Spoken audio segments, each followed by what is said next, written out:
Olá a todas e todos. Nós estamos hoje iniciando a gravação da série Vozes dos TRTs. A ideia é ouvir desembargadores, presidentes dos TRTs, que são responsáveis pela primeira e segunda instância trabalhista. Nós vamos saber um pouco sobre como estão os TRTs, as principais notícias, as pautas, os destaques e como pensam os seus dirigentes. Hoje, nós estamos aqui com o desembargador, o presidente do TRT4, doutor Ricardo Martins Costa, e eu e a Mariana Walter vamos entrevistá-lo. Boa tarde, doutor Ricardo. Boa tarde, Adriana, Mariana. A satisfação aqui participar desse importante programa aí, desse veículo que é o Jota. Nós que agradecemos pela sua participação.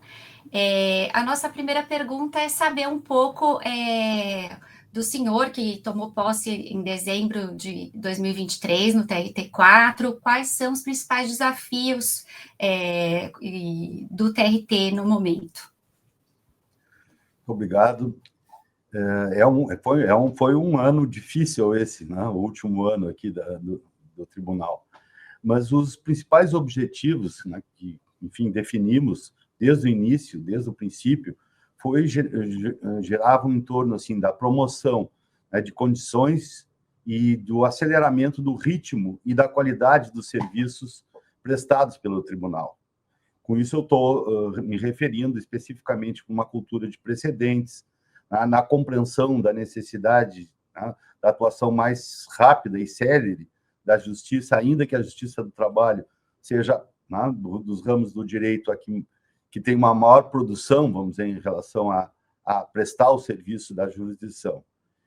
Houve uma preocupação muito grande desde o início com a rigidez do meio ambiente de trabalho, na própria instituição, na estrutura como um todo, como um aprimoramento das técnicas e a formação técnica e humanista de todo o quadro pessoal, seja dos servidores e juízes, através da nossa escola judicial, investimentos pesados em alternativas de inovação. Nosso tribunal tem recebido uma série de premiações, né, através de ferramentas que são instituídas pelo nosso setor de inovação, depois eu posso citar algumas delas, né?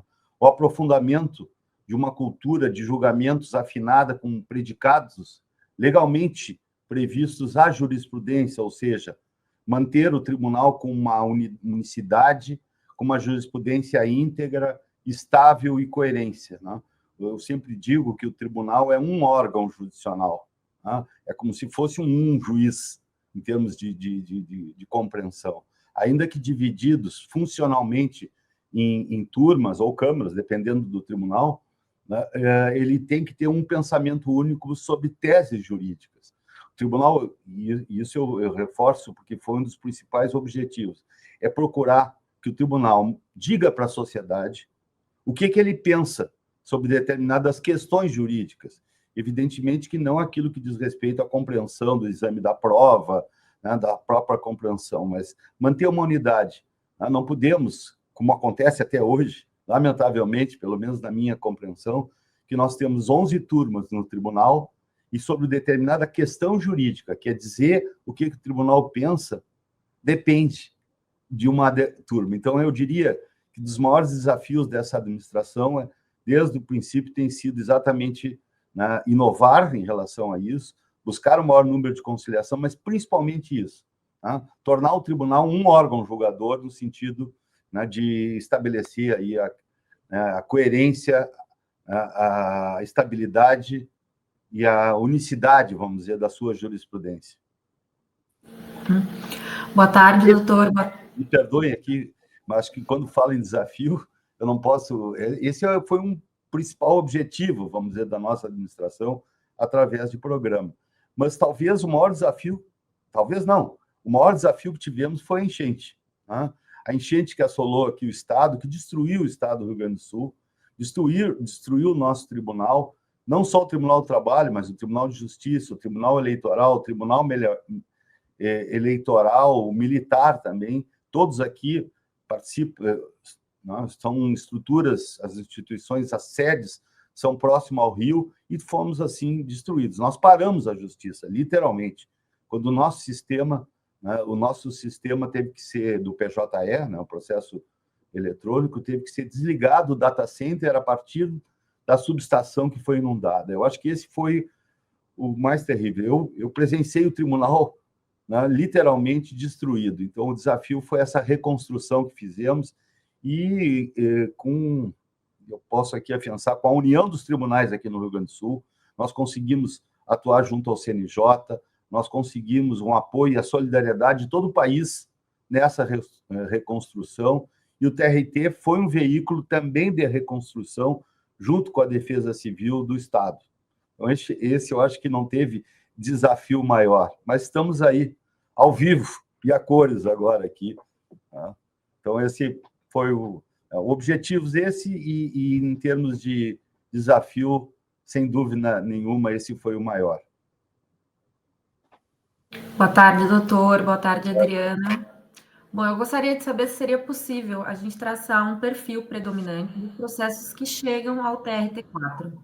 Se existe algum setor que é mais demandado, e se em geral são empresas grandes, de médio ou pequeno porte, e se existe algum tipo de demanda predominante no TRT4 hoje em dia.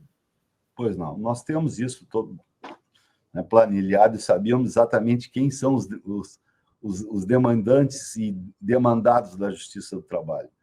Em termos de temas, né, o que é mais comum aqui é trabalho para além da jornada normal. A questão das horas extras, né, que não são mais extraordinárias, vieram uma verdadeira normalidade. Nós vemos aí categorias trabalhadores prestando 12 horas, etc., por dia. Então, esse talvez seja o campeão aqui de temas da Justiça do Trabalho, é o trabalho extraordinário e a consequente remuneração e os efeitos disso. Tá? E também temos um grande número de processos ações reparatórias, indenizatórias, de dano extrapatrimonial, que é dano moral, né? Assédio moral, assédio sexual no ambiente de trabalho, baseada aí em situações, né, que envolvem até o sistema de saúde, como tem assédio. Isso eu pude perceber aqui, quando vice-presidente, atuando nas mediações, no ambiente, por exemplo, de trabalho no sistema de saúde. Né? É algo que que predomina exatamente esse tipo de lesão. Também temos ações reparatórias decorrentes, e isso vem aumentando no Brasil, e é um dado impressionante, isso aumenta gradativamente, em que se aumenta a terceirização no mundo do trabalho. São os acidentes de trabalho e doenças ocupacionais. Isso é assim, ó, se formos fazer em termos de gráfico, aumenta a precarização e aumenta o número de acidentes de trabalho e doenças. Então, isso é um dado importante e um número significativo de demandas. Adicional de salubridade, periculosidade também, diferença de pagamento de diversas verbas rescisórias, tá? E aí um dado grande, quer dizer, a Justiça do Trabalho não está aí para decidir, claro que ela está sempre com as portas abertas. Os pagamentos de parcelas rescisórias é algo que quando eu entrei na magistratura, não se discutia, as empresas pagavam, e é importante dizer que os maiores números de demanda não são de indústrias e empresas aqui gaúchas, por exemplo. O número grande disso decorre de terceirização, principalmente com o serviço público, que decorre exatamente de um processo de licitação.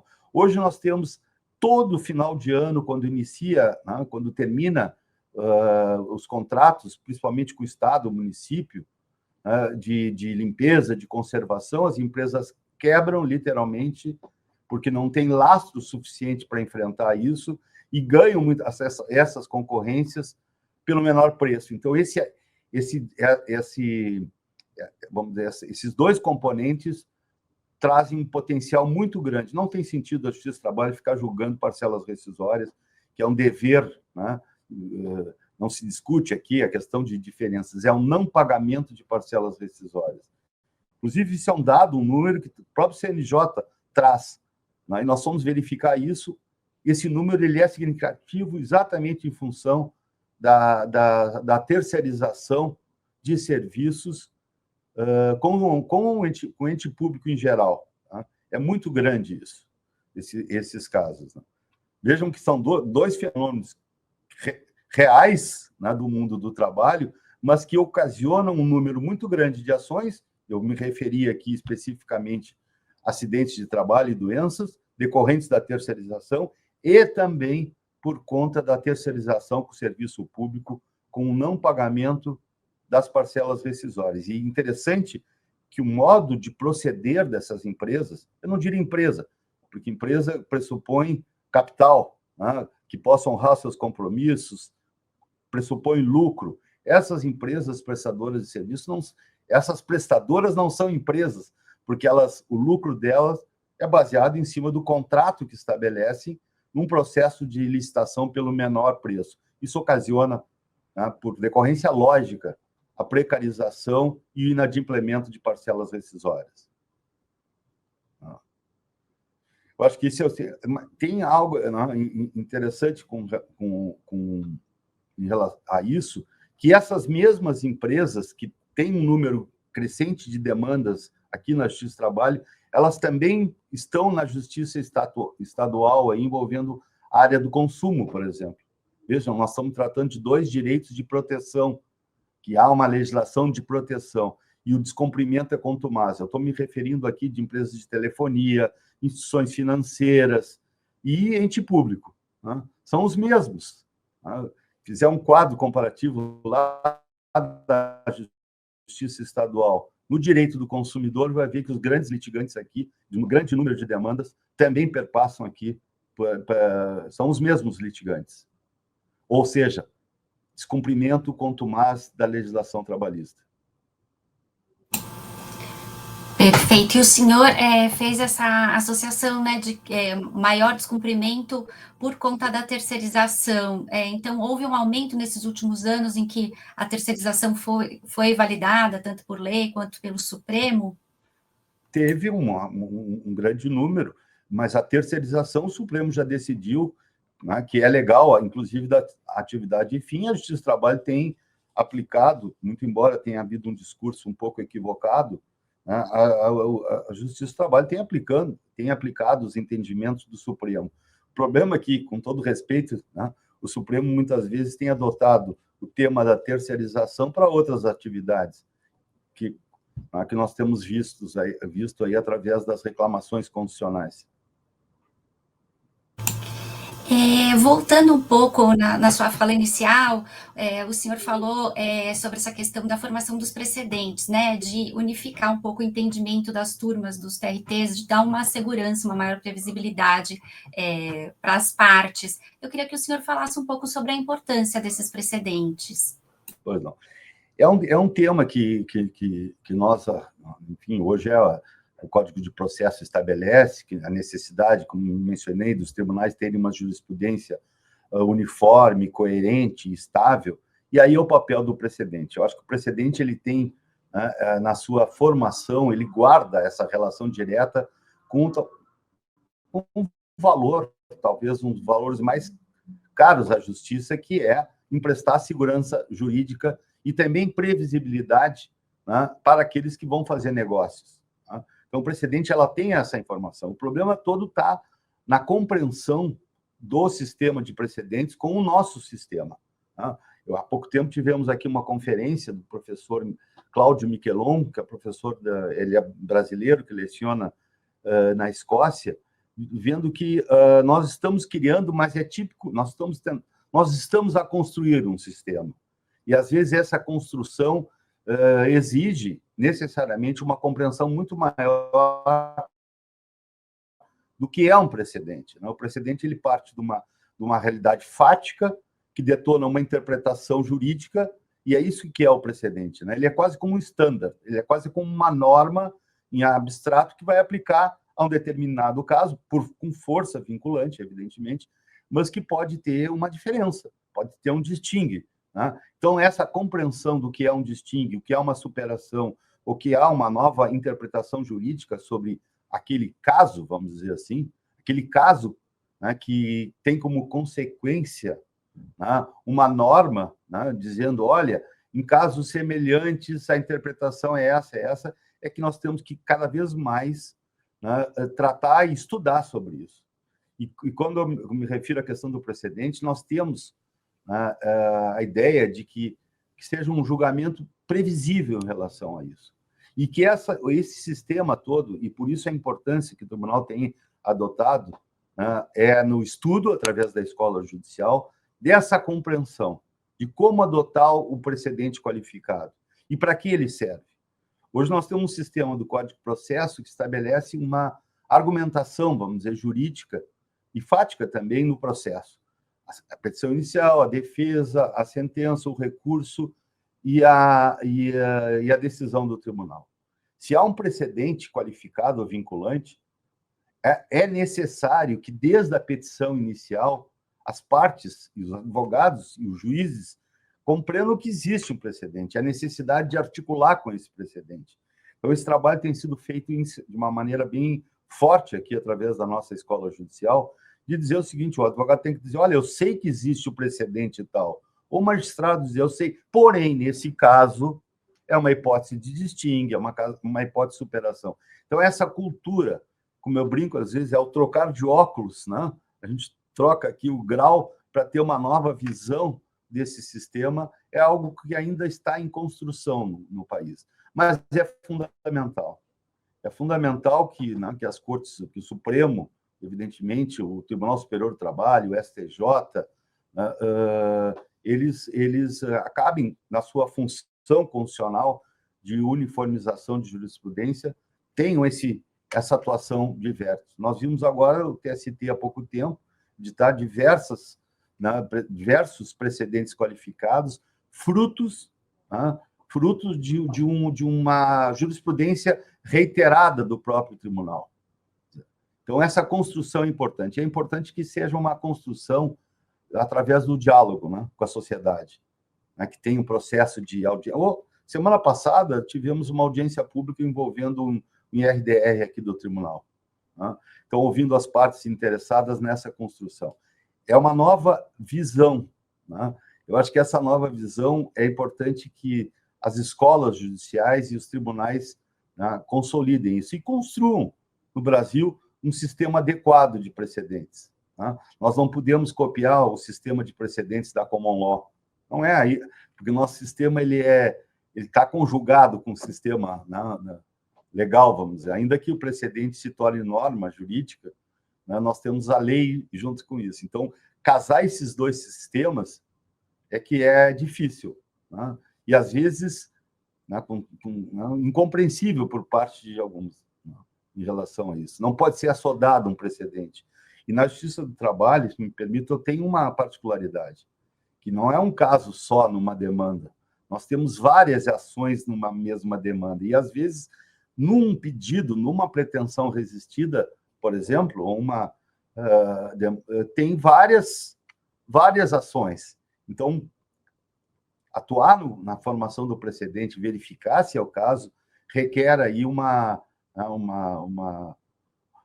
certa rapidez, evidentemente, porque no mesmo pedido que tem uma demanda que suscite o precedente, ou que possa ter a ideia do precedente, nós temos outros que, a hora é essa, insalubridade tem que ser julgadas. Então, compatibilizar esses dois sistemas. Mas é fundamental, tá? Eu diria assim que é algo que vai qualificar, né, as demandas predatórias, a litigância contumaz. Não tem sentido um juiz ficar enxugando gelo, como eu digo, né, repetindo, as demandas repetindo. A gente tem que buscar, eu acho que isso né, e concluindo, a finalidade do precedente é dar essa segurança jurídica e estabilidade para que os negócios ocorram, né, no país. Acho que essa é uma função bem importante disso. E vamos construir. E o tribunal tem feito aqui o seu trabalho. Bom, ainda nesse tema dos precedentes, eu gostaria de saber quantos repetitivos aguardam julgamento no TRT4 e quais são os temas mais importantes, né, que aguardam esse julgamento. Nós já tivemos aqui no tempo do tribunal várias súmulas, depois iniciamos a ideia, né, quando o Código de Processo trouxe esses novos instrumentos de uniformização de jurisprudência, IRDR, IAC, né? Trabalhado bastante na construção. Nós tínhamos súmulas que não tinham nem os julgados que a inspiravam, por exemplo. Então, hoje, o trabalho que se começou aqui no tribunal, já há um grande tempo, é construir, tá, um precedente a partir desse processo muito mais amplo, buscando o quê? Buscando o fundamento determinante da causa. É isso que vai definir o que é, né, essa construção do precedente. Então, nós temos um período em que se tinha súmulas e um período em que nós começamos a construir os precedentes qualificados, ou os vinculantes, através de uma nova atuação aqui, na busca, né, dos fundamentos determinantes, que era a grande, eu diria que talvez a grande dificuldade que nós tínhamos era de compreender qual era a questão jurídica, o fundamento determinante de uma decisão do Supremo Tribunal Federal, por exemplo. Então, extrair essa questão jurídica é um processo, né, quase que um processo legislativo, eu diria assim, de construção de etapas até chegar a essa norma jurídica. Mas o que nós temos hoje em tramitação, eu estou vendo aqui, nós temos 3 IRDRs e 2 IACs. Tá? Os temas são variados, eles passam desses instrumentos. Né? Aplicabilidade ou não da súmula 363 do TST, que diz respeito ao contrato válido ou contrato nulo, quando estabelecido com ente público sem concurso público. Mas esse IRDR tem uma particularidade, que é a aplicação ou não dessa súmula, que diz que é nulo o contrato estabelecido com ente público sem concurso público, né, de empregados que foram aprovados. Nós temos um caso específico aqui, do Instituto de Saúde, que prestaram concurso público para o trabalho numa instituição de saúde municipal, só que a lei autorizadora da criação ela foi declarada inconstitucional. Então, a questão jurídica é essa. Se essa súmula, o pessoal prestou concurso, mas a lei que criou esse instituto, a lei foi declarada inconstitucional. Essa é a questão que nós tivemos audiência pública, como eu mencionei, semana retrasada. O outro tema é pela licitude ou não da substituição da garantia de emprego prevista em lei na época da Covid. Existem várias garantias do emprego, né, que a garantia é a tutela, o bem jurídico é o emprego, é a garantia no emprego. Só que na época da Covid nós tivemos toda aquela desmonte, empresas que quebraram, né, e tudo isso, e que acabaram negociando seu direito ao bem jurídico, emprego, por uma indenização substitutiva ou compensatória. É um tema que nós estamos aí a debater.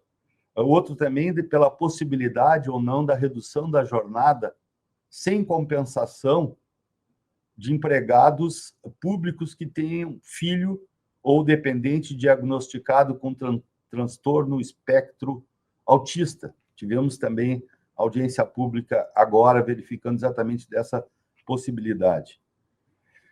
Esses dois, tanto o IRDR como o IAC, eles terão julgamentos previstos para maio e junho perante o Tribunal Pleno. Tá? Mas essa prospecção desses temas é constante aqui no tribunal. Nós temos uma secretaria judiciária que está constantemente detectando nos julgamentos das turmas temas passíveis de serem afetados ou serem suscitados para efeito de instrução, se é hipótese ou não, né, de abertura de um IRDR, né, envolvendo isso. Então, isso é constante, faz parte daquela política que eu mencionei lá no início.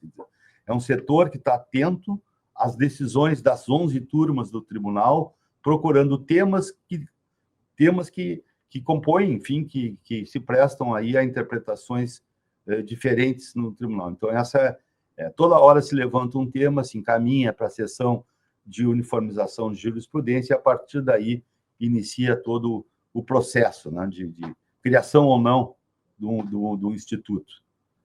Então, isso tem sido, né, são processos que, nesse trabalho que é feito pela SEGJUD, Secretaria Judiciária, detecta tema de possível uniformização e aí inicia o processo. Isso é constante aqui no tribunal. Perfeito. Além da uniformização de entendimentos, a Justiça do Trabalho também tem investido em acordos. Eu queria saber o que o TRT4 tem feito para incentivar essas formas alternativas de solução de conflitos. Isso é uma política pública do Poder Judiciário. Tá? É uma política pública para todos os tribunais. Só que para a Justiça do Trabalho, essa política pública já era desde sempre. Tá? Só para recordar que nós tínhamos antes junta de conciliação e julgamento. Então, a busca, inclusive sob pena de nulidade do processo, se o juiz não procurar a conciliação, seja no início, antes da formação da litis contestácio, e no final e a qualquer tempo. A busca da paz, capital e trabalho, nós tínhamos classistas, etc. Então, a conciliação está no DNA da Justiça do Trabalho. Ela tem essa missão, esse foco. Antes nós tínhamos, evidentemente, fazendo acordo sem mínimo conhecimento técnico. O que o tribunal fez? Investindo bastante nisso através da nossa escola judicial. Criamos um curso, talvez um dos cursos mais densos de conhecimento, tanto para conciliadores como para mediadores, que são, caso da Justiça do Trabalho, os conciliadores são servidores da Justiça. Por isso que é importante isso. Eles têm uma nova carreira que se abre no serviço público do Poder Judiciário Trabalhista, mas para que eles atuem como conciliadores e mediadores, eles têm que fazer um curso, como eu disse, extremamente denso, com técnicas de mediação, de Harvard, enfim, uma série de conhecimentos, de capacitação para atuar. E temos investido bastante. Dentro dessa política de conciliação, nós temos um núcleo aqui no tribunal, que é um núcleo de soluções consensuais, e aí nós estamos falando especificamente de conciliação, mediação, e eu acrescentaria a arbitragem também, que é um futuro, e inclusive a arbitragem no conflito coletivo acho que tem uma previsão constitucional no artigo 114 da Constituição ao Poder Judiciário Trabalhista, ainda que eu nunca tenha visto uma arbitragem. Mas essas formas, elas são inerentes ao próprio processo de atuação da Justiça do Trabalho, que é buscar a melhor forma, que eu diria, de solução de conflitos, que muitas vezes as demandas que estão postas no papel, elas não representam a lide subjacente que está por trás disso. Isso a gente verifica muito nos sejusques. Então, nós temos o núcleo de conciliação que dita a política da instituição Poder Judiciário nos tribunais, e a partir daí se desdobram em sejusques, que todos sabem o que é sejusque, que é o Centro Judiciário de Soluções de Conflitos.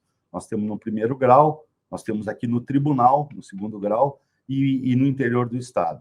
Então, são servidores, não tem mesa de audiência, são mesas redondas, em que aquele servidor ou aquele magistrado que atua como mediador e conciliador, ele está ali não buscando a conciliação que as partes muitas vezes trazem, que é a de barganha, mas a conciliação qualificada. E isso requer muito diálogo, muita escuta, né? Então, é toda essa técnica de atuação como conciliador e mediação aqui no tribunal tem sido muito forte.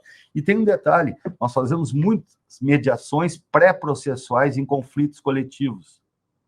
Tá? É um número muito grande. Eu mesmo estive como vice-presidente e as soluções, sem ajuizamento de ação, dissídio coletivo, as partes buscam o tribunal para mediar um conflito.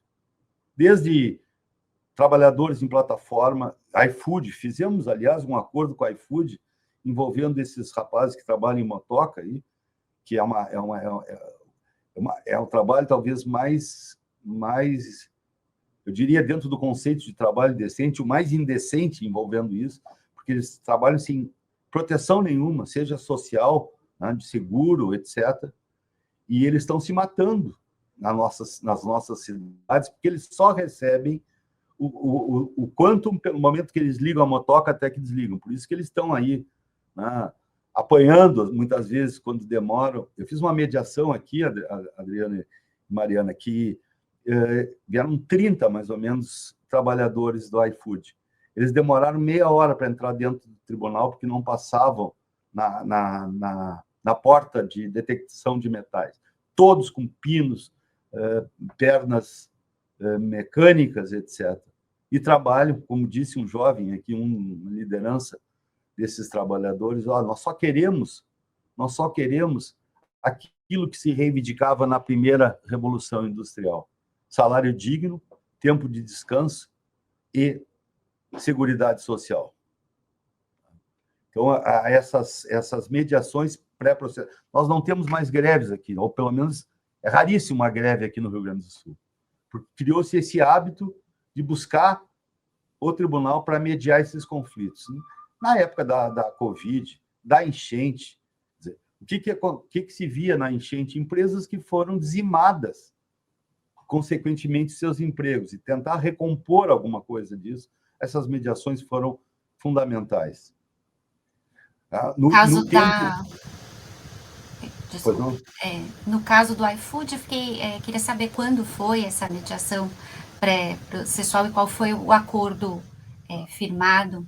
Pois não. Isso foi, aliás, vejam que os trabalhadores eles não vieram reivindicar vínculo de emprego aqui na Justiça do Trabalho. O interessante é isso, eles não... E o iFood não vinha para a audiência. Tá? Eu mesmo liguei lá para o advogado e convidando, olha, venha tomar um café aqui, etc. E eles não queriam saber de carteira assinada. Estou falando dos trabalhadores, o que eles queriam isso. Então, o que se construiu? Um contrato coletivo, não um acordo coletivo. Na verdade, acordo que é a empresa com os trabalhadores, né? Com o sindicato, no caso. E esse acordo estabeleceu regras mínimas. Tá? Regras mínimas: seguro de vida, seguro de acidente, tá? A tutela previdenciária e seguro de vida, o valor da contraprestação daquele tempo em que ele está despendendo para o trabalho, que muitas vezes o tempo que eles ficam aguardando num supermercado, por exemplo, ou num shopping center, até a mercadoria, o motoqueiro tem que subir, tal, tirar capacete, tirar a roupa, ir lá buscar. Esse tempo todo que ele já está trabalhando não é considerado como tempo de trabalho. Isso é um conceito elementar de tempo à disposição. Né? Então, vejam que nós não estamos discutindo uma relação de emprego, nós estamos construindo. Isso me parece que é importante ressaltar, porque isso é um futuro do Poder Judiciário Trabalhista para essas frentes, essas novas formas de relação de trabalho que não tem na CLT um modelito típico para atuação. Né? E nós, como juízes, sentimos isso. Né? Nós temos uma legislação que trata de um sistema protegido na Constituição, que busca, na ordem econômica, o pleno emprego, etc., mas o sistema é pleno emprego. A ordem econômica brasileira é sentada nesse primado. Tá? E, ao mesmo tempo, nós estamos vendo aí formas que não são da relação de emprego. E daí como fica esse trabalhador? E a competência da Justiça do Trabalho, como nós sabemos, não é atribuída ao Justiça do Trabalho tão somente o conflito da relação de emprego, que é a relação de trabalho stricto sensu, mas outras formas de relação de trabalho, expressamente estabelecido na emenda constitucional 45, acrescendo ao artigo 114, que trata da competência da Justiça do Trabalho. Veja, nós temos um campo enorme para enfrentar, né, formas novas de relação de trabalho assentadas no nosso sistema capitalista, que não tem proteção. Então, nós caímos ou na autonomia total, né, o empresário, vamos dizer, individual, ou no empregado subordinado ao sistema da CLT, repito, importante no Brasil, inclusive para ascender um patamar minimamente civilizatório, mas muitas vezes não o sistema de proteção adequado para essas novas formas de trabalho. Então, nós sentimos isso no judiciário quando essas demandas sociais vêm. Tá? Esse não é o caso típico, porém, nós não temos proteção alguma. Então, essas mediações têm sido... Esse caso até, né, depois eu posso pedir aqui que a nossa setor encaminhe ao Jota que estão renovando o acordo agora. Tá? E é isso, com toda... que é importante que o nosso Congresso sente e discuta. a necessidade de criar novas formas de proteção a um trabalho, né, de alguma forma subordinado, que é o inerente ao sistema capitalista. Bom, o senhor fez menção há pouco ao problema da litigância predatória, né? Que é um problema que acontece na justiça comum e que tem ocorrido com cada vez mais frequência na justiça do trabalho também.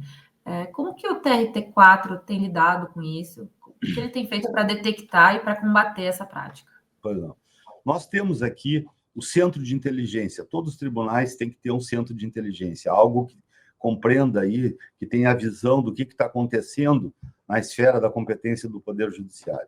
E o centro de inteligência tem atacado, e tem atacado no sentido de verificar os problemas, né, dialogando com os outros tribunais aqui do Estado, por exemplo, de verificando quais são as mesmas. Por exemplo, né, o nosso centro de inteligência já detectou que nesses processos que eu mencionei antes, né, de processos de licitação para prestação de serviço, normalmente são os mesmos litigantes, né, esses que quebram, e laranjas vão assumindo os seus espaços. Então, nós detectamos o grupo e, ao mesmo tempo, o Estado. Vou dar um exemplo que aconteceu com o Centro de Inteligência envolvendo litigância predatória.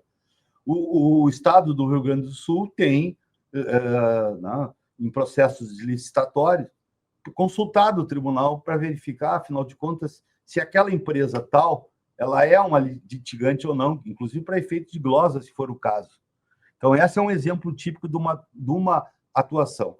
O próprio precedente, a construção de precedente qualificado, ele tem como uma vocação a redução da litigância excessiva e predatória, né? Além, como eu mencionei, de dar previsibilidade. Inclusive garantindo não só a segurança jurídica, mas detectando quem são os grandes litigantes e estimulando que os juízes apliquem ao caso, se for o caso, é evidente, a litigância predatória com aplicação de multas. Tem um caso, né, bem específico, aí na esfera da justiça federal e estadual, que eu estou falando do CSJT, de aplicar, por exemplo, a uma empresa, uma parte, eu não sei se é a empresa aqui agora, uma litigância de má-fé, porque reiteradamente adotava aquele procedimento quando já tinha o precedente sobre aquele tema. Então, aqui foi aplicada a multa por litigância de má-fé, porque está ajuizando ou demandando contra um tema de precedente sem dizer, olha, eu sei que tem um precedente qualificado a respeito desse tema, porém, nesse caso é diferente, que é o que se deseja no sistema de precedentes. Vejam que tem toda, inclusive aplicando litigância de má-fé, é o que se pretende. É importante, mas para isso é importante que nós, magistrados, também, né, cada vez mais compreendemos o que é o sistema de precedentes para essas litigantes. O que não é possível a gente ficar reiteradamente. E são os mesmos litigantes contumazes aqui da Justiça do Trabalho que atuam na Justiça Estadual, no direito consumidor, como eu já mencionei. Eu posso até nominar empresas de telefonia, instituições financeiras, bancos, Estado, União e município, ou empresas estatais. Esses são os que gravitam aqui na Justiça do Trabalho e lá. E por que eu digo que eles são demandantes contumazes e demanda precatória? Porque eles usam a mesma maneira de atuação. A mesma maneira. Nós estamos lidando com dois direitos de proteção, o direito do consumidor e o direito do trabalho. Um trata do hipossuficiente e o outro trata do vulnerável. Não é por nada, né, que esses litigantes têm demanda trabalhista e demanda na esfera estadual, porque eles são, sim, né, eles atuam de uma maneira de atuação predatória. Nesse caso aí, especificamente na Justiça do Trabalho, como réu. Mas também temos escritórios também atuação de reclamantes aqui que compõem ali, de alguma forma, ou fomentam esse tipo de litigância. E o tribunal tem atuado isso, através do Centro de Inteligência, né? Inclusive, nós lançamos há pouco uma nota técnica aqui do tribunal, né? Recomendando que os juízes apliquem multa de litigância de má-fé na hipótese de dedução de pretensão ou defesa em juízo contrariando precedentes ou quando o juiz detecta aí a litigância predatória. Isso é fundamental, a atuação dos tribunais, porque da maneira que nós estamos atuando no Brasil, principalmente na Justiça do Trabalho, é algo que não tem transformado a sociedade. Porque se tivesse transformado, já teria tido, né, uma modificação. Então, nós temos que pensar em enxugar gelo, que nós estamos fazendo. Enxugar gelo, que eu digo, é ficar julgando sempre a mesma coisa, de alguma forma, isso aí só alimenta, tá, a litigância predatória, que tem que ser coibida. E o tribunal tem feito esse trabalho.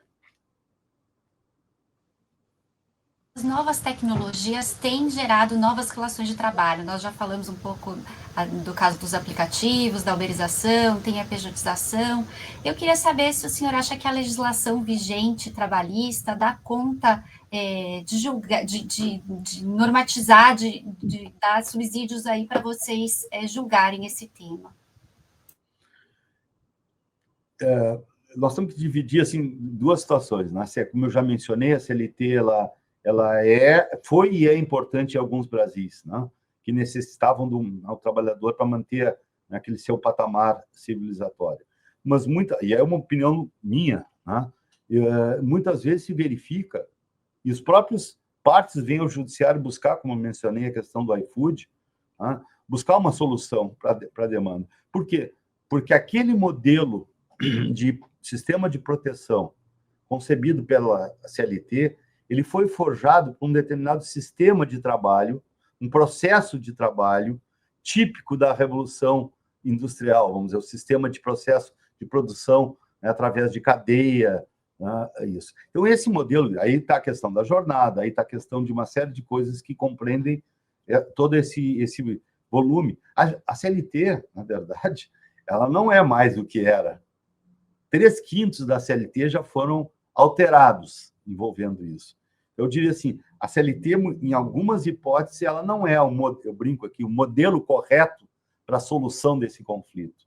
O que está precisando é a sociedade discutir, né, de criar novas formas de proteção para esse trabalho em plataforma, esse trabalho através da inteligência artificial, uma série de novas formas que a legislação não acompanhou, como deveria ter acompanhado. Porque é muito difícil discutir no Congresso qualquer coisa que envolva direito do trabalho e processo de trabalho. É algo assim, dentro dessa polarização que nós estamos vivendo no país, é muito difícil construir alguma coisa. E para construir isso precisa de diálogo, precisa convergência. E não se verifica isso na sociedade, não se discute, acaba se criando, né, que eu digo, sistemas fora do sistema constitucional. Eu vou me referir especificamente à pejotização da maneira que está sendo feita, porque a pejotização há muito tempo tem, e às vezes é de interesse de um trabalhador. Eu vou dar um exemplo do serviço do profissional médico. Muitas vezes ele tem benefício em se personificar através de uma pessoa jurídica, ele tem benefícios tributários, mas depois ele vem aqui na justiça buscar vínculo de emprego. Separar o que é. Hoje nós temos PJ trabalhando em chão de fábrica, como se fossem empresários. E ao mesmo tempo, o que nós temos? Nós temos uma Constituição que ela estabelece uma verdadeira teia de proteção e de garantia ao valor social do trabalho. Está lá no artigo 1º, está no artigo 5º, está no artigo 6º, no artigo 7º, 8º. Né? Eu estou falando aqui da valorização social do trabalho, o valor social da iniciativa, o direito de associação, a participação dos sindicatos nas proteções individuais e coletivas, e nós vamos chegar lá na ordem econômica. E muito se fala, e eu acho que é importante, pelo menos a minha compreensão, eu digo, muito se fala em pejotização como benefício para o trabalhador. Bueno, pode ser, mas não nessa ordem econômica que nós temos, não na Constituição que nós temos, porque a Constituição estabelece lá, a ordem econômica tem como fundamento valor social do trabalho e o valor social da livre iniciativa. Vejam, a ideia da função social, né, da empresa, né, envolvendo isso. Mas tudo isso assentado num primado, que é o pleno emprego. Será que é isso que nós estamos construindo no Brasil? Que a Constituição estabelece, que é o pleno emprego? Com esse processo indiscriminado de pejotização, com esse sistema equivocado das reclamações constitucionais que nós estamos vendo? Será que é isso? Será que é o fato do trabalhador e o contratante estabelecerem, olha, isso é um contrato entre autônomos? O fato de estar escrito isso, será que o juiz do trabalho, que é o competente para julgar esse caso, para ver se é emprego ou não, ele não pode dizer, só porque as partes declararam que o contrato é isso? Isso é elementar, eu diria, para qualquer estudante de direito, que os negócios jurídicos, dentro do seu plano de existência, validade e eficácia, vão verificar se há ato ilícito ou não. É isso que nós estamos discutindo no país. Toda essa incompatibilidade do discurso da pejotização, autonomia, com um sistema constitucional que estabelece que a ordem econômica é sentada no pleno emprego. Ou nós alteramos a Constituição, ou enquadramos isso de acordo com a Constituição.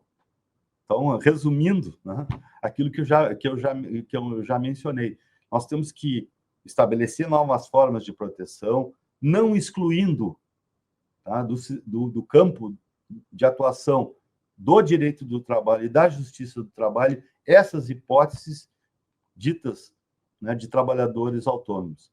Mesmo um advogado que às vezes é conhecedor da lei,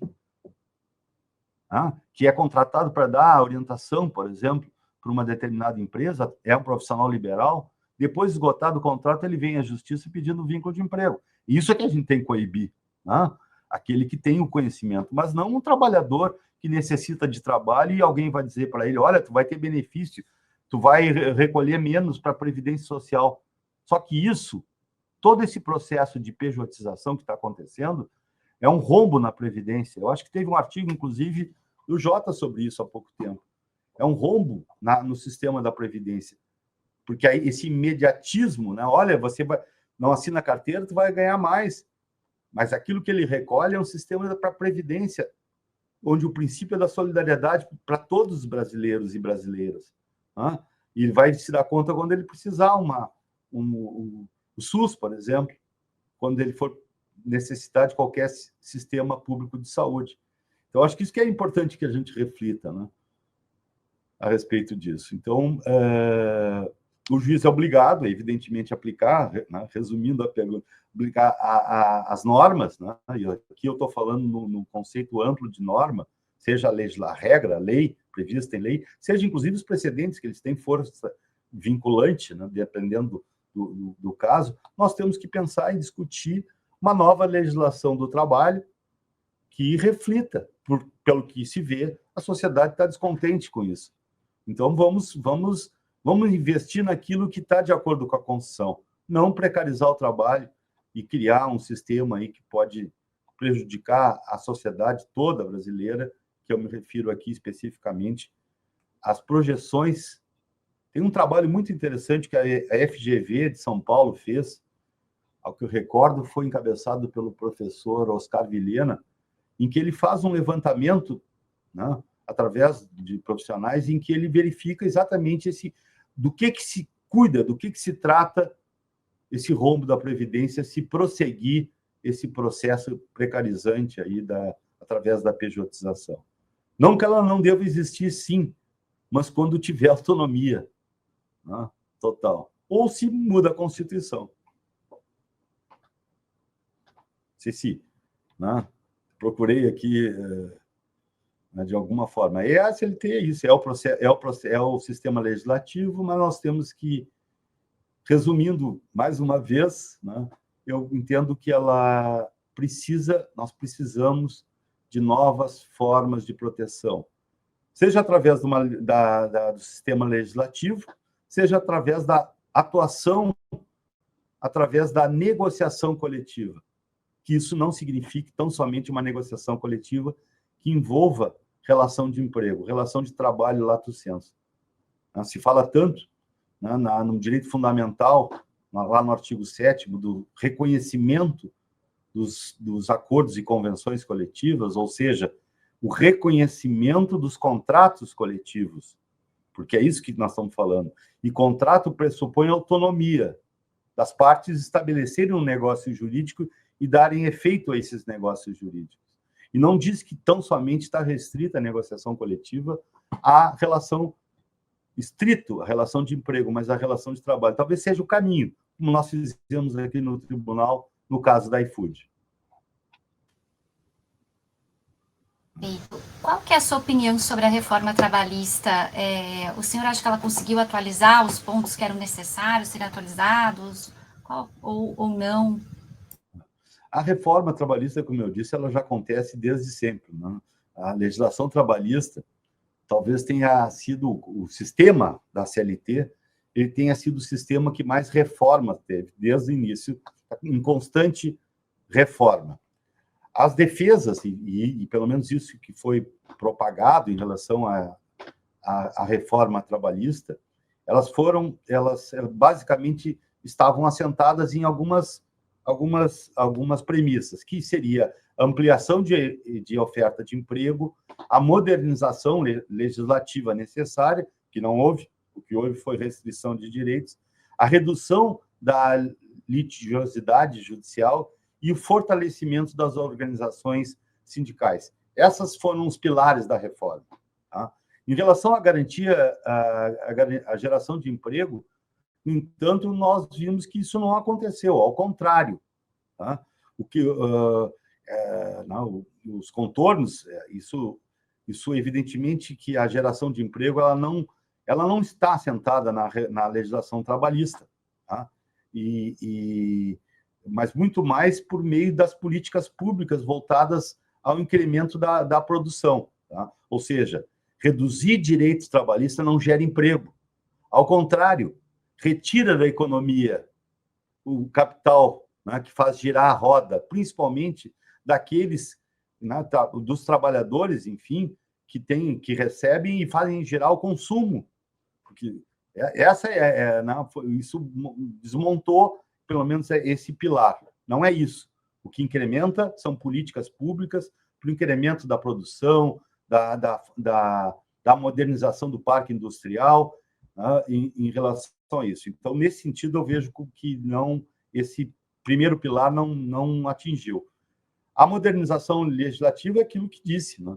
A CLT ela já sofreu várias reformas em relação a isso, ela precisa de ajustes, sim, teve ajustes importantes, teve, né? Alguns ajustes importantes, mas o cerne dela não estava na modernização, mas ela sentou sobre o pilar, por exemplo, da geração de emprego, essas premissas equivocadas, que na realidade se viu ao contrário.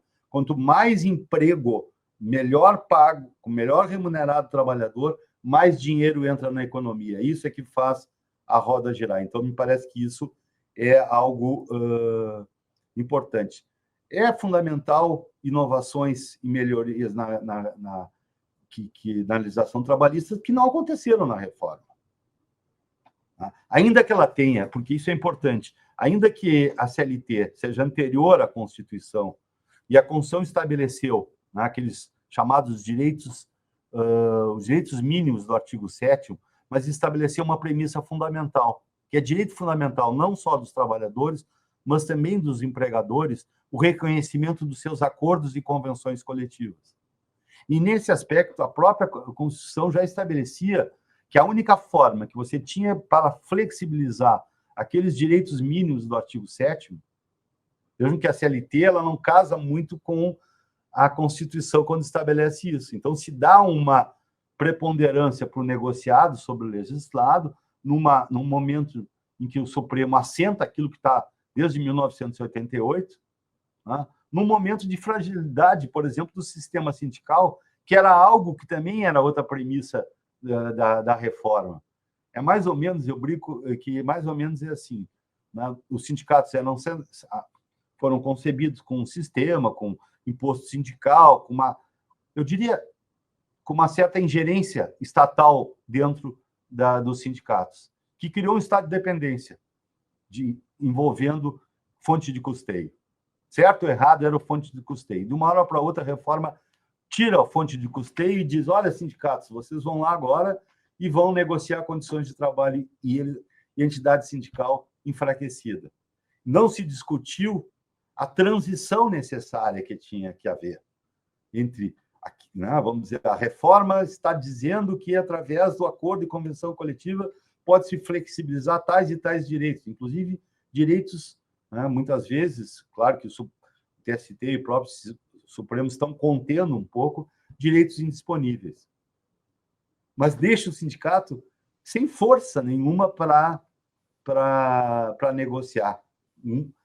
Igualdade de armas. E quando a gente fala em... Aqui eu estou falando...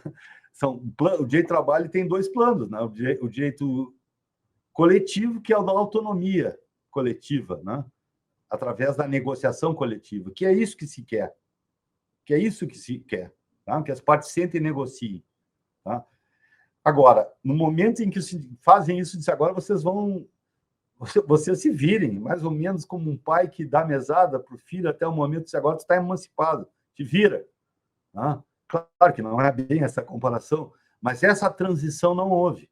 Então, quando essa transição não acontece, as negociações que foram feitas nesse período foram negociações não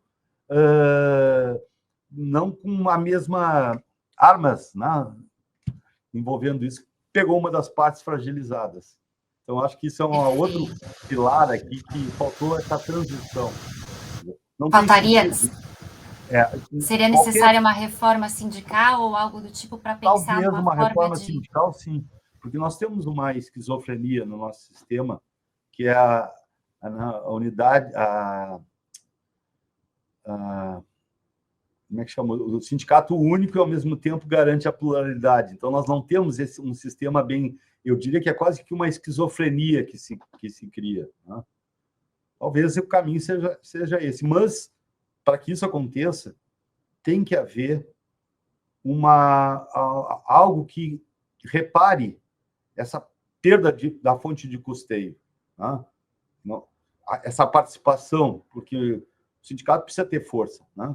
Tem que ter força nas suas bases. Então, eu diria que essa combinação, o pressuposto, o pilar, com a reforma não casaram bem e não surtiram um efeito. Ao contrário, foi um efeito precarizante nesse ponto. Bom, o senhor citou agora o Supremo Tribunal Federal e eu queria saber como que o senhor enxerga o embate que existe entre o STF e a Justiça do Trabalho, né? A gente tem visto o Supremo cassando... Opa, desculpa. Sim, estou ouvindo. Nós temos visto o Supremo cassando diversas decisões nas quais a Justiça do Trabalho havia reconhecido o vínculo de emprego por meio das chamadas reclamações constitucionais, com o entendimento de que a Justiça do Trabalho tem descumprido precedentes que foram julgados e tratam de terceirização e admitiram novas modalidades de trabalho. O ministro Gilmar Mendes, inclusive, suspendeu todas as decisões que tratam de pejotização e vínculo empregatício com trabalhadores autônomos, até que haja uma decisão definitiva do Supremo sobre isso. Como que o senhor vê esse embate que está acontecendo? Primeiro, com todo respeito, eu entendo que eu não reconheço a ideia de embate com o Supremo Tribunal Federal e a Justiça do Trabalho, mas sim um processo de amadurecimento do que se inscreve na competência material da Justiça do Trabalho. Eu acho que isso é importante. Eu não concordo com essa reiterada manifestação de que a Justiça do Trabalho descumpre precedente qualificado. Não. Tá? O primeiro grande precedente qualificado que trata do tema, tá, foi aquele que garantiu a terceirização.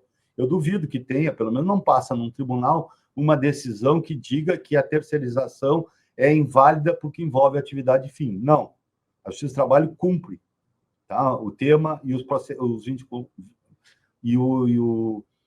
precedentes qualificados. O que eu noto, de alguma forma, isso é uma crítica que o Ricardo faz aqui, o presidente, o juiz Ricardo, em relação às reclamações constitucionais. Elas viraram, todos os dias eu despacho aqui, envolvendo decisões da Justiça do Trabalho, que dizem que, olha, as partes nominam que o contrato esse é um contrato autônomo de pejotização. Porém, eu verifico que não há autonomia, que há poder de subordinação, que está todos os elementos daquilo que a legislação trabalhista diz o que é relação de emprego. Ou seja, dentro desse contexto todo que a Constituição estabelece. Aí o Supremo vai lá, numa canetada, o ministro aplica um tema que não é do caso. E o juiz diz, olha só que eu julguei de uma outra maneira. Eu fiz o distingue. Não é isso. E isso tem voltado de uma maneira, né? Talvez o Supremo, devido ao respeito, ele não soube conter isso. Porque ninguém discute que um juiz, qualquer juiz, quando vai examinar um contrato, um negócio jurídico, se é válido, se discute, né, os termos do contrato, qualquer outra hipótese, ele vai examinar os elementos do contrato. Ele vai examinar, aqui, ó, as partes dizem que nós temos um contrato de franquia, está lá assinado por todo mundo. Deram um nome, franquia. Eu digo, o contrato de franquia é válido, ele é eficaz, ele tem seus elementos. Os elementos são tais, tais e tais. Nesse caso aqui, nós estamos vendo que não é franquia. Por isso. Quem é competente para fazer isso é o juiz, ou qualquer juiz que detecte num negócio que foi estabelecido um ato ilícito, por exemplo, como a gente acontece. Quanto mais numa relação assimétrica, que é a relação de trabalho, em que às vezes o trabalhador aceita, e isso foi desde sempre e sempre será, condições individuais, né, para estabelecer um contrato. É óbvio que se eu estou tratando aqui de um médico especialista que tem consultório, que ele vai ser contratado por uma clínica ou um hospital, seja a modalidade que for, ele vai ter autonomia para dizer, né, o que é isso que eu quero ou não. Muito embora ele venha depois para a Justiça do Trabalho buscar vínculo de emprego. Né? Mas é importante que se reconheça que é plenamente legal, plenamente eficaz, está no sistema normativo brasileiro. Agora, eu tenho que dizer se isso é válido ou não é válido no campo, no mundo das relações de trabalho, lato, não só de emprego. E, se for o caso, desconstituir isso e aplicar a regra geral. Qual é a regra geral que nós temos no Brasil? É a CLT, que está casada lá com toda essa estrutura, essa teia constitucional de valorização do trabalho através do pleno emprego. Então, essa visão que me parece que, né, o grande equívoco, e agora o Supremo se encontrou numa encruzilhada.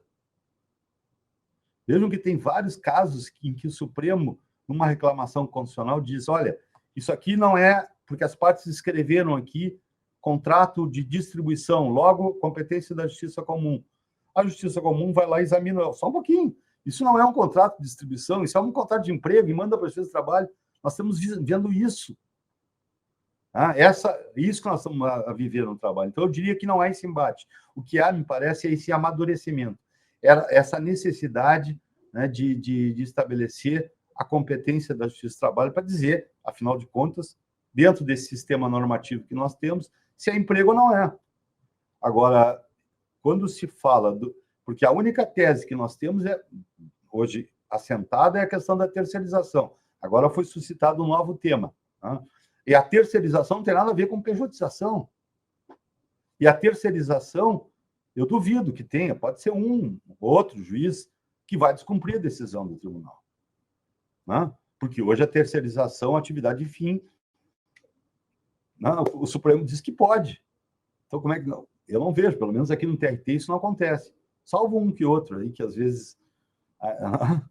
Mas aí vai fazer o quê? Né? Tem que atuar com outras formas, recursos, etc., fazer com que, né, a situação se enquadre. Mas é muito ruim, tá? Pelo menos na minha visão, essa situação que antes do tribunal examinar se a sentença está, né, bem assentada e fundamentada, se é ou não é a relação de emprego, entra uma reclamação constitucional e carimbem. Não é da Justiça do Trabalho. Isso não dá. Tá? Mas eu confio no Supremo. Tá? Ainda que algumas vozes, né, tenham uma compreensão, né, da atuação, vamos dizer. O Supremo, ele é o guardião da Constituição e ele conhece a Constituição. Talvez o Supremo não tenha, no momento certo, contido as demandas ao Supremo. Eu digo Isso porque, no formato da nossa Constituição, do sistema constitucional brasileiro, né, fruto da redemocratização, em que toda a sociedade veio discutir, nós temos uma Constituição extremamente audaciosa, né, em relação a isso, que tudo está dentro da Constituição, desde o direito de família ao direito do consumidor. Então, qualquer discussão tem elementos suficientes para fazer com que vá ao Supremo. E o Supremo não acabou... Tem dois aspectos em relação a isso, né? A promessa constitucional, a promessa que saiu da Assembleia Constituinte na Constituição, ela não foi cumprida pelo Legislativo.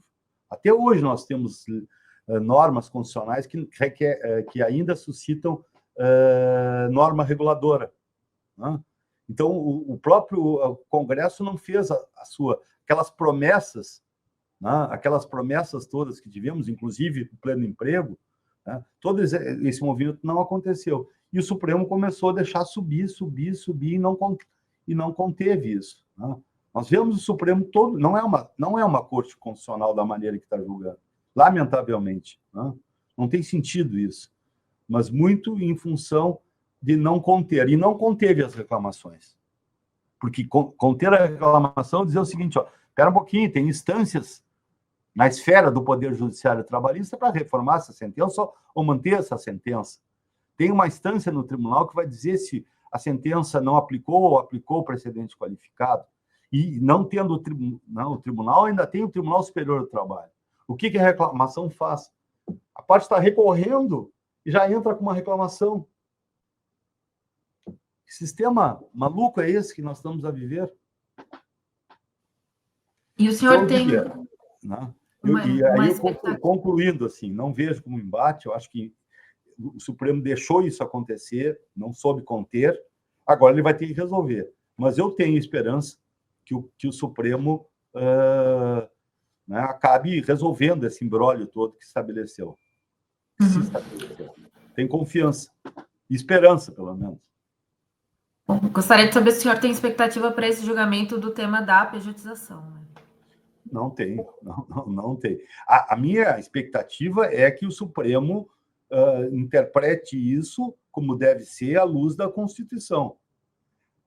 E a ordem, vamos dizer, a estrutura constitucional, né, com todo o respeito que merece, aqui não é uma crítica, mas mais uma constatação, ela privilegia o pleno emprego, ela garante a competência da Justiça do Trabalho para julgar conflitos envolvendo relação de trabalho, não só emprego. E aí é uma coisa importante, uma crítica que eu faço a nós, aos juízes. Nós não conseguimos dar eficácia a essa norma na nossa atuação como juiz. Nós ficamos, muitas vezes, míopes demais em cima, né, de uma relação de emprego, sem perceber, às vezes, que a construção pode ser outra. Talvez isso tenha gerado, né? Mas eu confesso que os juízes as escolas judiciais têm um papel fundamental, têm atuado bastante na questão da competência, nessa compreensão de que nós somos competentes para decidir outras formas de relação de trabalho. Eu me recordo, só para concluir esse ponto, que logo que saiu a emenda constitucional, nós discutimos na escola judicial isso. Bueno, mas se nós temos, às vezes, algumas fraudes, mas às vezes quando não é fraude, por exemplo, quando nós temos um contrato de distribuição de produtos, é trabalho. Não? O contratante tem um caminhão, tem alguns empregados seus, mas ele tem um contrato com uma Coca-Cola, vou dar um exemplo, com a Pepsi, qualquer outra grande potência multinacional. Será que esse contrato de distribuição de produtos ele pode ser interpretado à luz da proteção do trabalho, simplesmente dizendo que nós estamos tratando com uma relação simétrica? Não, porque não é assim que funciona. Não é assim que funciona. Então, talvez a gente não tenha evoluído a ponto, que eu digo evoluído no sentido de compreensão, para dar eficácia à nossa competência para outras relações de trabalho, garantindo, nesse caso, por exemplo, no contrato de distribuição, alguns direitos mínimos necessários para A elevação do patamar, como eu estou dizendo assim, notificar, pagar alguns direitos, né, que envolve, talvez não todos, mas alguns. Mas isso é uma construção que deveria, já que o legislador não quer saber disso, e as formas que nós estamos verificando hoje, ela é sedutora. Ela é sedutora. Ela chega lá para o seu Ricardo, na empresa tal, olha aqui, ó, se a tua carteira for assinada, tu vai receber isso por mês. Se tu for autônomo, tu vai receber isso. Só que dentro dessa diferença, tem um sistema todo por trás. Né? O sistema do SUS, que é excelente no Brasil, ainda que depois de ainda está lá, dizer, que muitos trabalhadores precisam, que vai ser, de alguma forma, implodido. Então, eu não vou recolher a Previdência, vou recolher o mínimo por cima, mas quem é que vai pagar essa conta lá adiante, quando o trabalhador... Vai ser a grande empresa. Vai ser a grande empresa que vai acabar sendo mais tributada para poder manter o quê? A Previdência Social. Não tem outra. Ou vai acabar com o sistema da Previdência Social. São dilemas que nós estamos vivendo em relação a isso. Por isso é importante, né, ter voz aqui, né, no Jota, que importante veículo aí de atualização, né, da jurisprudência e da doutrina no país. Doutor Ricardo, agradeço muito pela sua presença, pela sua entrevista. Nós vamos encerrando por aqui. Agradeço pela participação. Eu que agradeço, né? Foi muito bom esse espaço. Eu teria mais o que falar, mas às vezes me estendo um pouquinho, mas eu quero agradecer porque é isso que nós pensamos, envolvendo temas tão delicados que estão acontecendo no país. Muito obrigado e parabéns pelo trabalho de vocês.